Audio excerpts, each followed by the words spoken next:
पहाड़ी देवभूमि को त्याग, मोहम्मद के पीछे मत भाग। ओंकार पहाड़ के दर्शकों को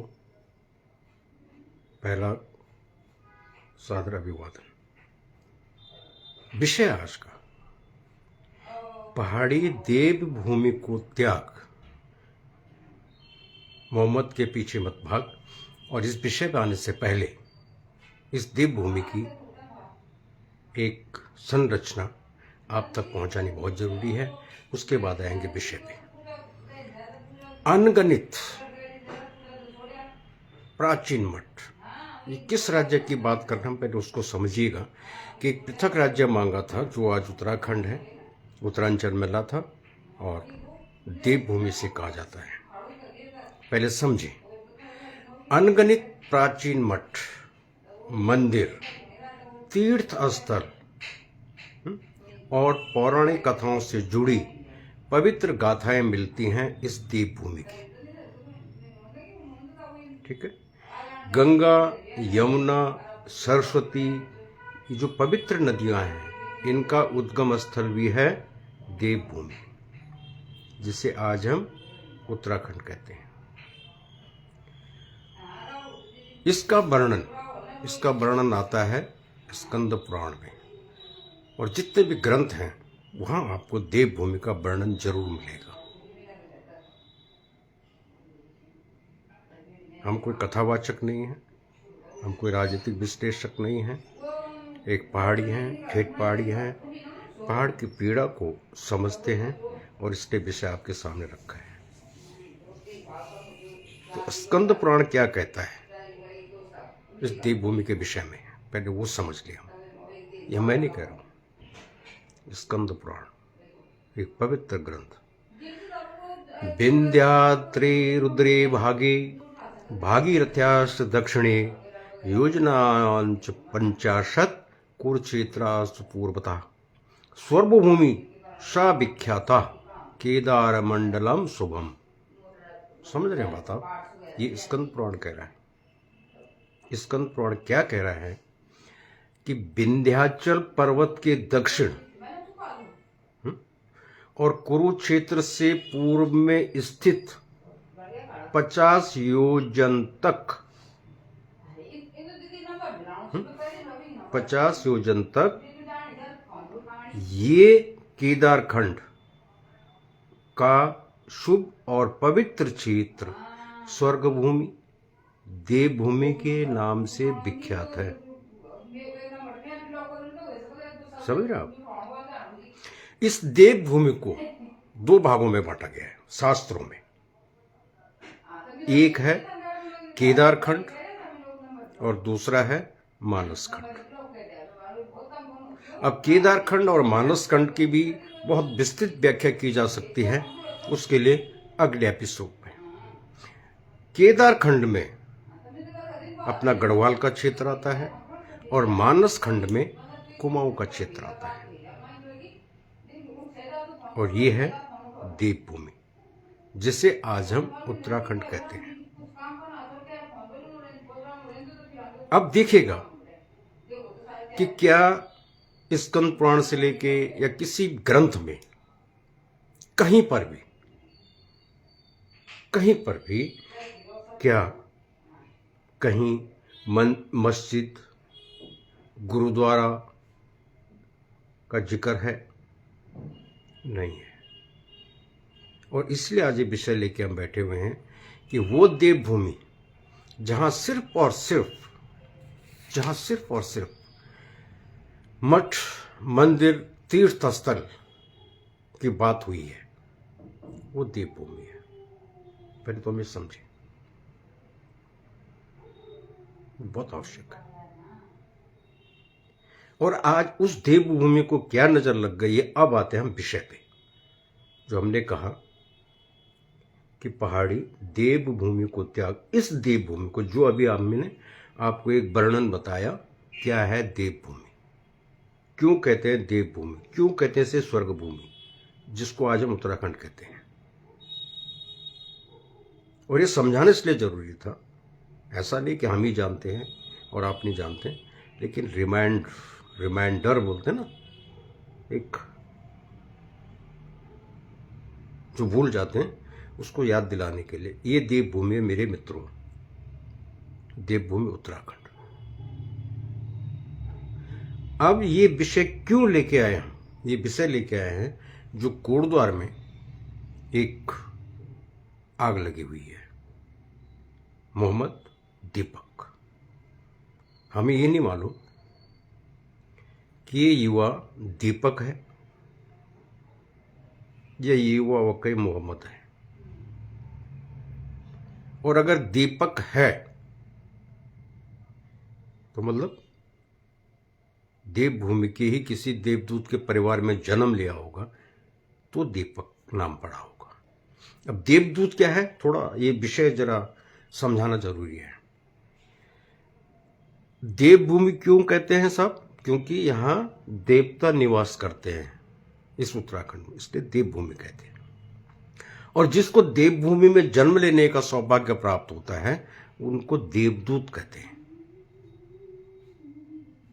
अब हमें ये नहीं मालूम, इसीलिए हमने कहा हमें ये नहीं मालूम कि ये दीपक कोई देवदूत है और इनको शौक लग गया अपने दीपक के आगे मोहम्मद लिखने का, या ये है मोहम्मद लेकिन इनको सनातन धर्म से या देवभूमि का इन्होंने ज़्यादा, जैसे हमने पढ़ा है इन्होंने भी पढ़ लिया और ये मोहम्मद के बाद इन्होंने अपने आगे दीपक लिख दिया। अगर ये बात है कि देवभूमि के वर्णन से, देवभूमि के इतिहास को पढ़ने से और ये युवा मोहम्मद से दीपक बना है और फिर मोहम्मद दीपक नाम रखा है, तो इस पर कोई ऐतराज नहीं होना चाहिए। ये अपनी सोच है, लेकिन ये सोच हमारी जेब में रह जाती है जब पूर्व उपराष्ट्रपति हामिद अंसारी जी का अगर आपने बयान पढ़ा होगा, आप क्या कहते हैं? आप कहते हैं कि प्रत्येक कांग्रेसी को परिवार का एक पुत्र मोहम्मद दीपक बनाना चाहिए। परिवार में अगर 3 बेटे हैं तो एक बेटे को मोहम्मद दीपक बनाए। ये कह रहे हैं कौन? हामिद अंसारी जी, नंबर 1। नंबर 2, आप देख रहे हैं खबरों को 3-4 दिन से, सारी कांग्रेस की जमात इसमें टूट पड़ी है, सारे वामपंथी इसमें टूट पड़े हैं। टूट क्या पड़े हैं कि इस बालक के साथ अत्याचार हो।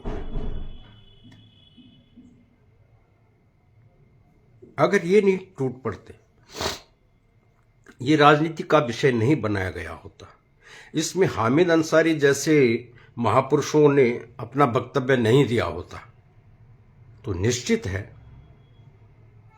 कि ये जाति आधारित विषय नहीं बनता। लेकिन इन सब से खुलासा हो रहा है ये विषय जो है उस देवभूमि में, जिसका अभी हमने आपको वर्णन बताया, उस देवभूमि में अगर इस तरह का हो रहा है तो निश्चित है इसका विरोध होना चाहिए। लेकिन सोशल मीडिया पे वो मित्र जो कांग्रेसी विचारधारा के हैं, कांग्रेस पार्टी के समर्थक हैं, कांग्रेस पार्टी के मतदाता हैं, वो मोहम्मद दीपक के पक्ष में खुल के आए हुए हैं, खुल के खड़े हैं। तो ये कौन है? ये हमारे देवभूमि के देवदूत हैं जो समर्थन कर रहे हैं।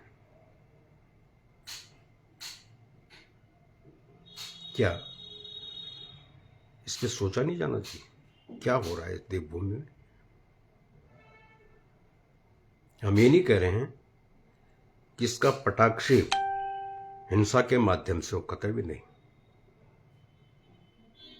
लेकिन सवाल तो हैं और हुंकार पूछेगी और निश्चित पूछेगी।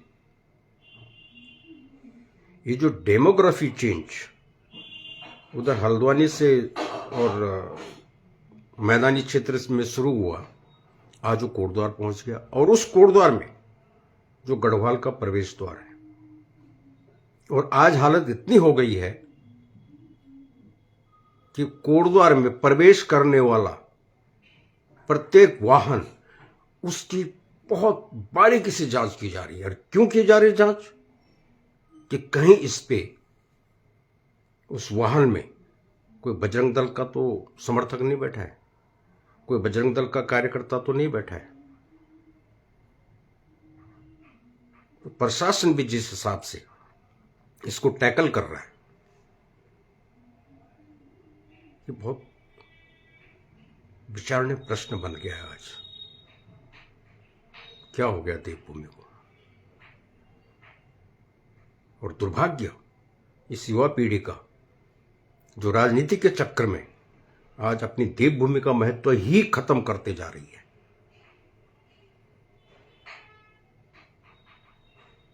कोई नहीं चाहता कि जाति और धर्म के आधार पर बटे, कोई नहीं चाहता। लेकिन ये उत्तराखंड है, ये देवभूमि है। कोई ये तो बता दे कि इस देवभूमि में, दूसरे राज्यों की हम बात नहीं कर रहे, क्योंकि दूसरे राज्यों का इतिहास हमारे उत्तराखंड से अलग है। हमारे उत्तराखंड में, हमारी देवभूमि में, चाहे ग्रंथ उठा लें आप, कोई शास्त्र उठा लें आप, पौराणिक कथा उठा लें आप, तो इसमें सिर्फ और सिर्फ आपको देवताओं का ही वर्णन मिलेगा। तो जिस देवभूमि में सिर्फ और सिर्फ देवताओं का वर्णन मिलता है, उस देवभूमि में क्या इस तरह जो राजनीति हो रही है, चाहे ये जानबूझ के कर रहे हैं या कैसे भी हो रहा है, क्या इसको रोका नहीं जाना चाहिए?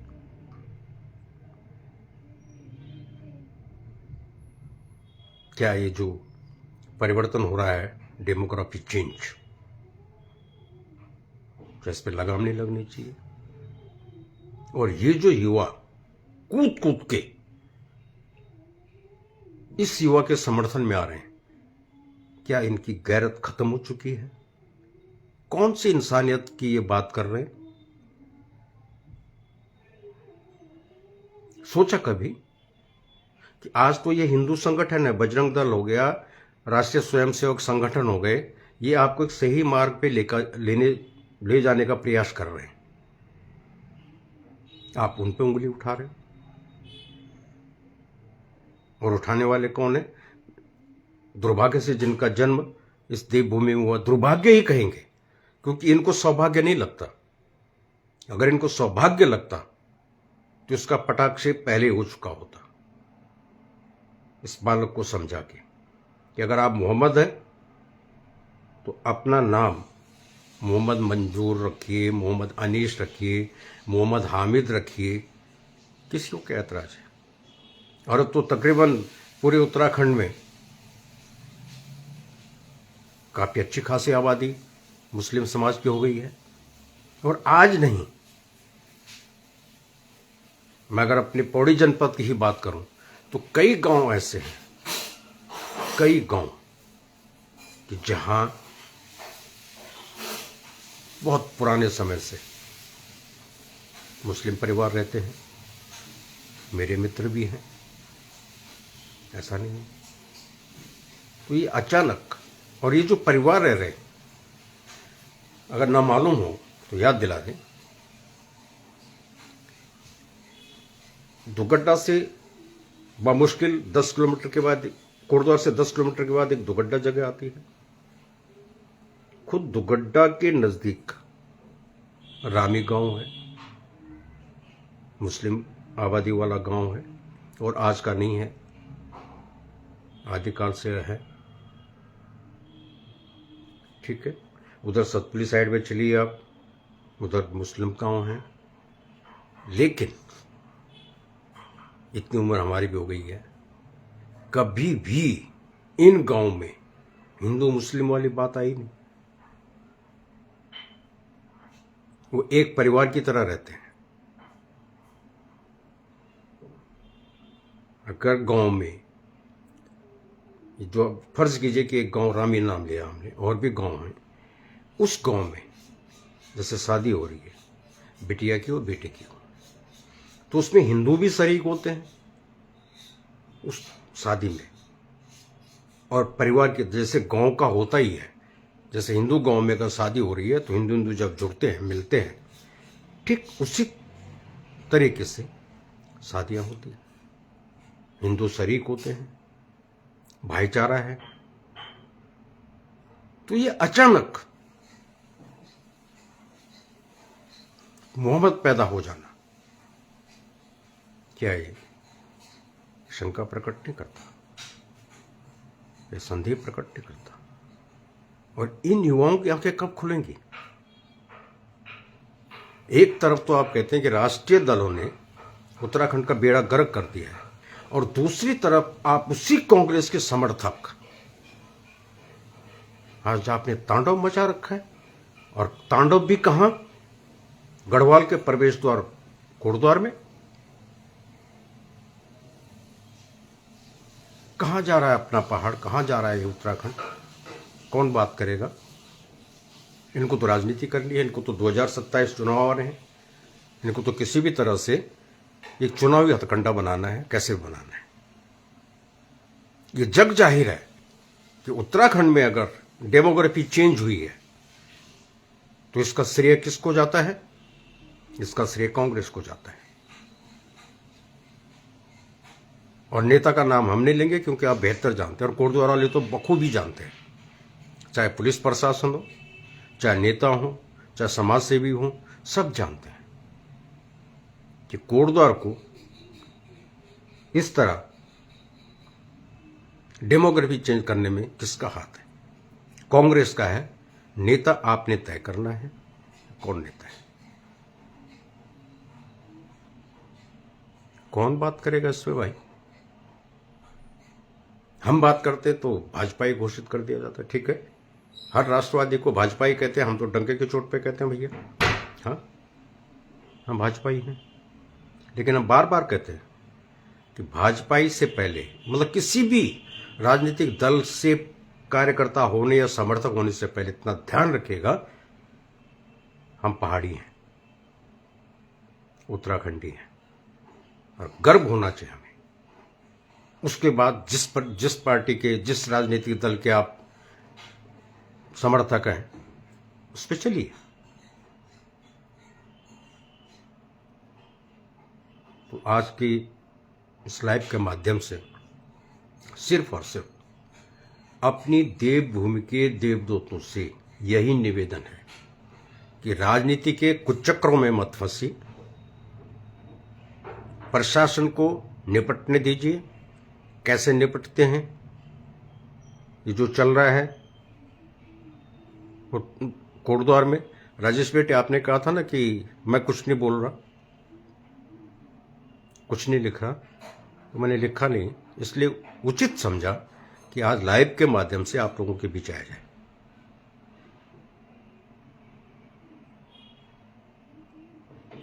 और दुर्भाग्य कितना बड़ा हो गया है आज, आप किसी भी विधानसभा में जाइए, हाँ पिछले 2 महीने से ब्रेक लगा हुआ है। ये तो खबरें क्या थी, वो भाग गई, ये भाग गई, फलानी भाग गई, ढमकानी भाग गई, यही खबरें आ रही थी ना राजेश बाबू। पहले क्यों नहीं आती थी? जैसे हमने कहा कि वहां खुद भी तो भाई मुस्लिम समाज के गांव हैं, उनकी बोली भाषा बिल्कुल हमारे पहाड़ों बिल्कुल उसी रंग में ढले हुए हैं। तो अचानक क्या हो गया कि दीपक मोहम्मद बन गया, मोहम्मद दीपक बन रहा है, और कांग्रेस खुल के समर्थन में है। और भांड टाइप जो पत्रकार है, जिसमें कोई एक जिसने कभी देखा ही नहीं पहाड़, वो भी कोटद्वार पहुंचा हुआ है। हाँ जी, अजीत अंजुमन की बात कर रहा हूं, वो भी अपना भोपरा लेके बजा रहा है वहां पे। कितना जायज है भाई, जल्दी जी। और अब जल्दी जी आ गए हैं तो इन्होंने याद दिला दी। मैं आपको ये चीज और बता दूं, इसमें उत्तराखंड क्रांति दल बिल्कुल साइलेंट मोड में है, बिल्कुल साइलेंट मोड में। अच्छा हो रहा है या बुरा हो रहा है, कोई बोलने को तैयार नहीं। क्यों जल्दी जी? आपका उत्तराखंड क्रांति दल तो उत्तराखंड का जनक है ना भाई, आप उत्तराखंड का जनक मानते हैं ना खुद को। आज बोलती बंद क्यों है?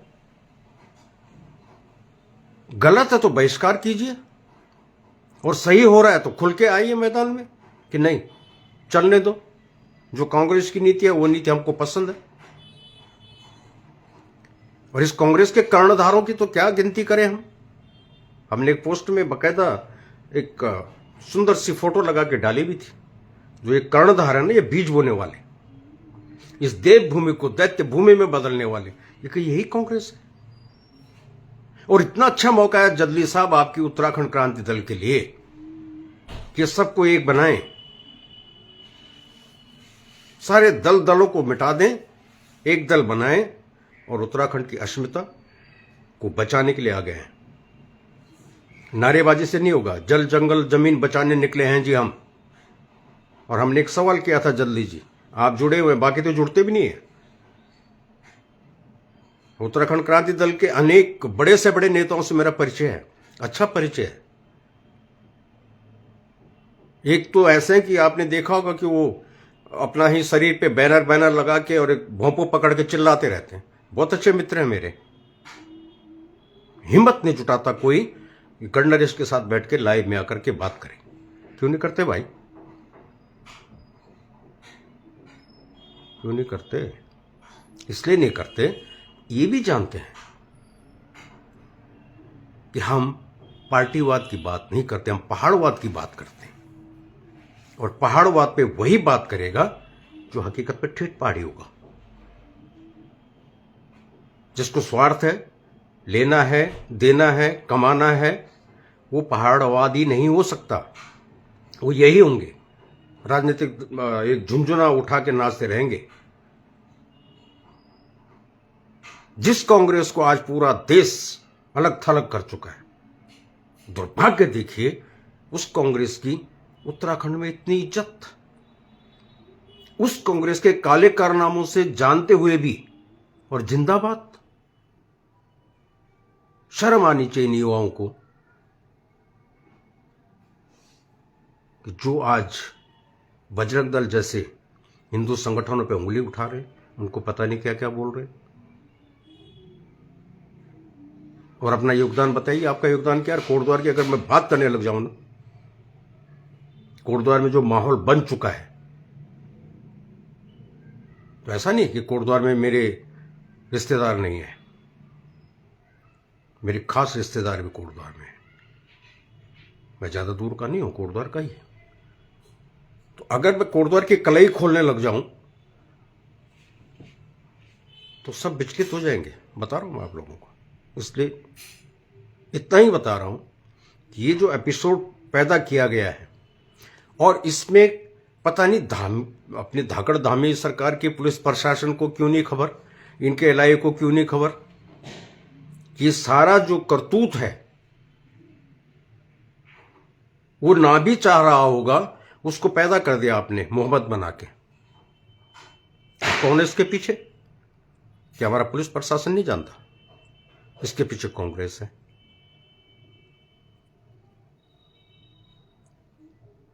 डेमोग्राफी चेंज, अब तो बेचारी स्वर्गीय होगी तो हम उनका नाम नहीं लेंगे, कांग्रेस की नेत्री, लेकिन जो जिंदा है उनकी तो हम बात कर सकते हैं। देवभूमि को सर्वधर्म बनाने वाले, सर्वधर्म ये नहीं कि वाकई सर्वधर्म जो मोदी का कर रहे, नहीं, सर्वधर्म वोट पॉलिसी में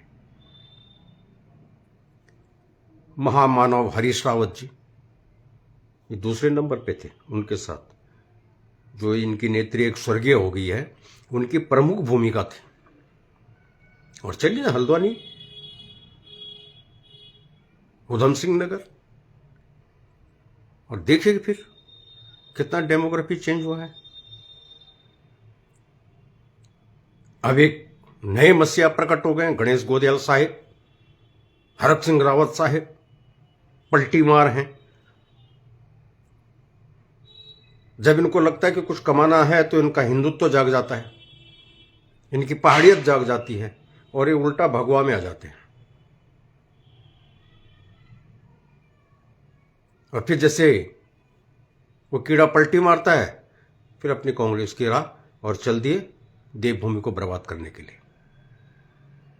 सुनील जल्दी जी लिख दीजिएगा अगर कुछ हम गलत कह रहे हैं तो। और हम कह रहे हैं, बार बार कहते हैं हुंकार में, कि हम बेखौफ होकर के अपने पहाड़ की आवाज उठाते रहेंगे।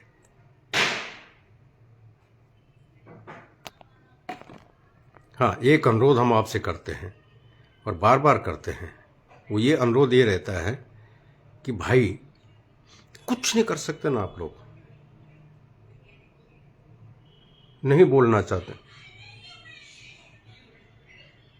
हाँ तो एग्जैक्टली वही तो जल्दी जी, वही तो चाहिए। पार्टी का किसी का समर्थन मैं भी नहीं करता, मैं किसी पार्टी का पदाधिकारी नहीं हूं, पर यह तो बताए कि कौन सही कर रहा है कौन गलत कर रहा है। क्या कांग्रेस सही कर रही है? ये जो सांप्रदायिकता का जहर हमारी देवभूमि में भरा जा रहा है, कौन भर रहा है? मैंने उत्तराखंड क्रांति दल को तो नहीं कहा, जो भर रहा है कांग्रेस उसका नाम ले रहा हूं। तो आपको क्या उचित लगता है बताइए? आप कह रहे हैं कि जो सही करेगा उसके साथ हैं। कौन सही कर रहा है कौन गलत कर रहा है, ये तो आप लोगों ने भाई हमारी तरह आइए ना मैदान में, बताइए लोगों को कौन सही और कौन गलत है। तभी इसीलिए तो हम लाइव आते हैं और हम बार बार कहते हैं कि हम आवाज हम उठाएंगे, आप साथ दीजिए। डर लगता है ना आवाज उठाने में, हम उठाएंगे आवाज, आप लोग साथ तो दीजिए। हम ये नहीं कह रहे, हाँ वो तो जो चुनाव में होगा जो होगा वो बाकी बात की बात है। हो सकता है चुनाव में हम भी चुनाव में प्रत्याशी के रूप में होंगे। भविष्य क्या कहता है वो तो अभी भविष्य के गर्भ में है ना। लेकिन हम ये तो बता सकते हैं ना अपनी देवभूमि के देवदूतों को, अपने ग्रामीण भाइयों को, कि राह मत भटकिए। ये तो बता सकते हैं ना जल्दी जी, कि पहाड़ी देवभूमि को त्याग, मोहम्मद के पीछे मत भाग। ये तो बता सकते हैं। अरे कौन बताएगा? कांग्रेस तो नहीं बताएगी। बताएगा कौन? को हिंदूवादी संगठन ही बताएगा, हिंदुत्व सोच वाला बताएगा। और जिसको देवत्व की सोच है, देवत्व का ज्ञान है, देवभूमि का ज्ञान है, वही बताएंगे। आप और हम बताएंगे। तो बताते क्यों नहीं हो खुल के?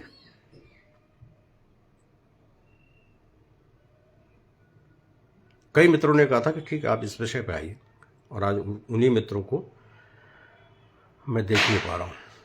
खैर, और हम तो बार बार एक अनुरोध करते हैं कि शेयर कर दी जाए कीजिए, वो भी बार बार याद दिलानी पड़ती है। और हमने एक अंत में ज़्यादा टाइम नहीं लेंगे, क्योंकि ये कोई संगीत की महफिल तो नहीं कि जो हम इंतज़ार करें कि हाँ आजा भूली तू कने बटाने छे, दादा तू का टकाणो छे, दादा तेरे को गीत गाण, भूली तेरे को गीत सुहाण। ये फंडा नहीं है अपना। ना बढ़े फॉलोवर बढ़ाने के लिए तुम आते नहीं है। उद्देश्य है कि अपने पहाड़ की सोई जनता को जगाना, पहाड़ की सोई सरकार को जगाना। दोनों सोए हुए हैं, जनता भी सोई है और अपना धामी भाई भी सोया हुआ है, मस्ती में है अपना। बड़े बड़े बैनर लग जाते हैं उत्तराखंड प्रगति की राह पे। नरेंद्र भाई को भी एक मैप दिखा दिया जाता है, ये देखो उत्तराखंड विकास की राह में। लेकिन आप और हम तो देख रहे हैं ना कहां है विकास। कौन उठाएगा इन पहाड़ों की बात जो विकास में पिछड़ रहे हैं? और दुर्भाग्य देखिए, अभी फिर चंद्र रोज से शुरू हो चुका है। अभी सरकारी बाग, सरकारी गुलदार, भालू, इनका आतंक खत्म नहीं हुआ है। अभी मेरे क्षेत्र में बमुश्किल 7 दिन भी नहीं हो रहे हैं, एक 4 साल के बच्चे को बाघ उठा गया। लेकिन क्या है कि ठीक है वो तो लैंसोन विधानसभा में हो रहा है ना, ठीक है। मैं तो रुद्रप्रयाग से हूं, मैं तो गाना गाऊंगी लाइव में आकर के। और फिर वही खेल शुरू हो चुका है पहाड़ का, एक शौक जो लगा हुआ है ना। और आप देखिएगा राजेश बेटे, कितनी लंबी लाइन होती है और धड़ाधड़ शेयर होती है। अगर 100 जुड़े हों तो ये समझिए कि 100 शेयर हो गए और 1 लाख लोगों तक पहुंच गया। क्या पहुंचा 1 लाख लोगों तक? वही पुष्प छुरी पौड़ी ख्वाजा की। क्या ये चीजें क्या राज्य सरकार से लेकर केंद्र सरकार तक नहीं पहुंचती हैं? और फिर हम सवाल करते हैं राज्य सरकार से और प्रधानमंत्री से भी कि पहाड़ के लिए कर क्या रहे हो? हम क्या बताते हैं लाइव आके? पहाड़ तो बहुत मस्त है साहब, हंस रहा है, खेल रहा है, कूद रहा है। तो जब हंस रहा है, खेल रहा है, कूद रहा है तो कुछ नहीं चाहिए मतलब आपको। और ये बजट ने सिद्ध कर दिया। अगर इस गीतमाला की जगह जैसे हम चिल्लाते रहते हैं अपने पहाड़ के लिए, ये भी चिल्लाएं तो शायद आज उत्तराखंड को भी बजट में कुछ मिलता। धामी जी कह रहे हैं अरे साहब पूछो मत, बवाल काट दिया बजट ने, तो इतना दे दिया केंद्र सरकार ने बजट में उत्तराखंड को। कोई पूछे ना क्या दे दिया? कोई बात करेगा इस पे? ये जो रात दिन सपना देखते हैं भाजपा को भगा दिया और हमने सरकार बना दी। आज बना दी इन्होंने सरकार, अभी 27 में चुनाव होना है, लेकिन फेसबुक में यूकेडी की सरकार बन चुकी है। भाजपा को भगा चुके हैं। ये कर क्या रहे हो भाई?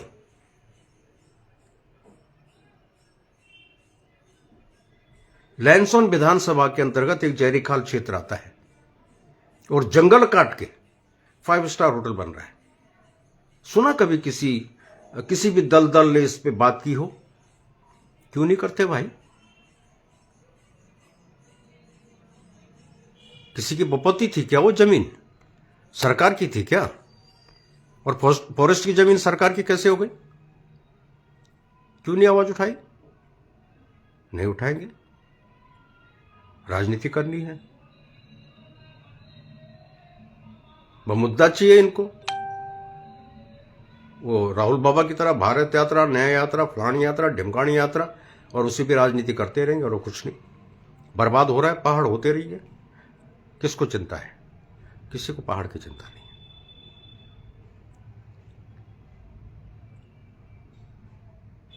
तो दिल तो कर रहा था कि बजट पे भी बहुत कुछ बोले, लेकिन